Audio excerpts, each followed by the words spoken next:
when I was in a relationship with a woman, I had all these ideas and fantasies about how I might propose to her, about how I wanted to spend the rest of my life with her.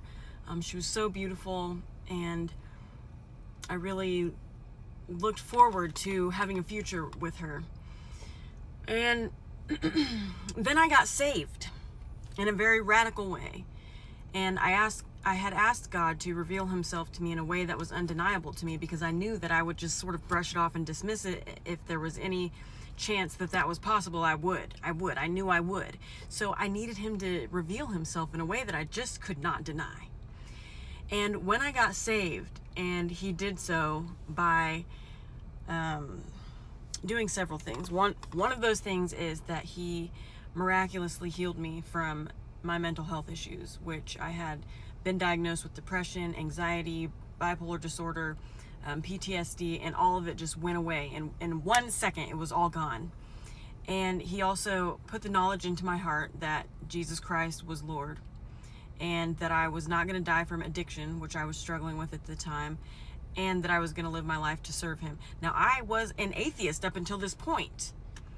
And so to have that knowledge implanted into my mind, and have on top of that my mental health issues, which I had been striving to combat for years and years and years since I was a teenager, with medications, with therapy, with all kinds of things, and nothing ever worked. And for one prayer to be the conduit through which that was eradicated was the undeniable proof that I needed.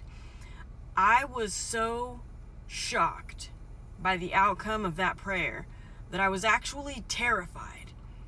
And I didn't tell anyone for several days, because I thought that maybe I just went insane. I was not struggling with addiction at that time because I was incarcerated. So I was sober 90 days to be exact. And so that happened, and I had this undeniable faith, and my faith was so strong, and I waited several days to tell anyone. But one thing I knew in that moment was that I had to end that relationship with that woman, and I knew it. I knew it like I didn't know anything else. I knew I had to end that relationship with her. And I did. And it was extremely difficult. I had to let go of the idea that we were going to be together. I had to watch her fall apart and cry and beg, and it was extremely difficult to do it. But I can tell you that the Christian life is a life of sacrifice, and a life of denying yourself of the pleasures of your flesh, of the things that you want.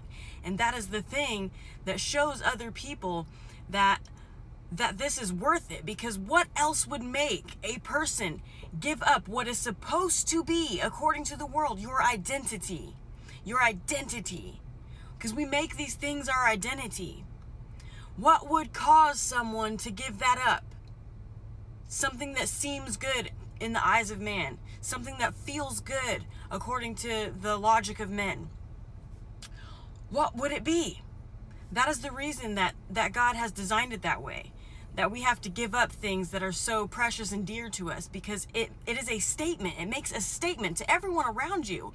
When you give up things that are so desirable to the world, so desirable to the flesh, it makes a statement. Hey, there's something worth it. There's something better than this, because there's nothing that you can have in this world, in this planet, that is not temporary, that is not worth giving up for eternity.